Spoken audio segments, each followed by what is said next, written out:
जालना शहरात देह व्यापारावर पोलिसांचा मोठा छापा. 7 जण ताब्यात, 2 आरोपी फरार. न्यू शिवगंगा लॉजवर पोलिसांचा छापा. देह व्यापार रॅकेट उघड. जालना पोलिसांची धडक कारवाई. सदर बाजार परिसरात अनैतिक व्यापारावर पोलिसांचा घाला. देह व्यापार प्रकरणी लॉज मालक फरार. पोलिसांचा शोध सुरू. अनैतिक मानवी वाहतूक प्रतिबंधक कक्षाची धडक कारवाई. न्यू शिवगंगा लॉजमधील रॅकेटचा पर्दाफाश. आज दिनांक 23 रोजी शनिवारी सकाळी 8 वाजता मिळालेल्या माहितीनुसार जालना शहरातील सदर बाजार पोलीस ठाण्याच्या हद्दीत सुरू असलेल्या कथित देह व्यापारावर जालना पोलिसांच्या अनैतिक मानवी वाहतूक प्रतिबंधक कक्षानं धडक कारवाई करत मोठे रॅकेट उघडकीस आणले.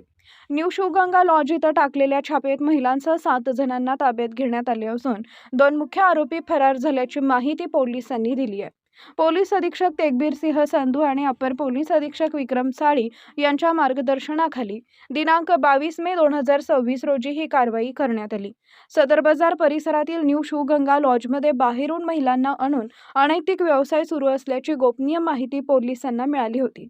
या माहितीच्या आधारे अनैतिक मानवी वाहतूक प्रतिबंधक कक्षाचे प्रभारी अधिकारी पोलीस उपनिरीक्षक योगेश चव्हाण यांच्या पथकानं सायंकाळी सुमारे 5:30 वाजता लॉजवर छापा टाकला.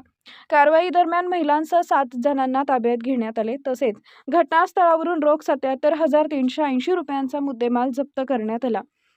या प्रकरणी लॉज मालक संदीप पांडुरंग राऊत आणि बाबूलाल रामदास भटकर यांच्या विरुद्ध महिलांच्या अनैतिक व्यापारास प्रतिबंध अधिनियम 1956 अंतर्गत गुन्हा दाखल करण्यात आलाय.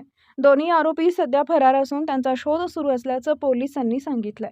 दरम्यान लॉजमध्ये उपस्थित काही ग्राहकांनाही पोलिसांनी ताब्यात घेतले असून त्यांच्यावरही पुढील कायदेशीर प्रक्रिया सुरू करण्यात आली आहे. ही कारवाई उपविभागीय पोलीस अधिकारी अनंत कुलकर्णी आणि स्थानिक गुन्हे शाखेचे पोलीस निरीक्षक पंकज जाधव यांच्या मार्गदर्शनाखाली पार पडली. कारवाईत पोलीस उपनिरीक्षक योगेश चव्हाण, पोलीस उपनिरीक्षक रवी जोशी, पोलीस उपनिरीक्षक संजय गवळी, महिला अंमलदार संगीता चव्हाण, पुष्पा खरतमळ, आरती सावळे, रेणुका राठोड तसेच चालक सहाय्यक पोलीस उपनिरीक्षक संजय कुलकर्णी यांनी सहभाग घेतला.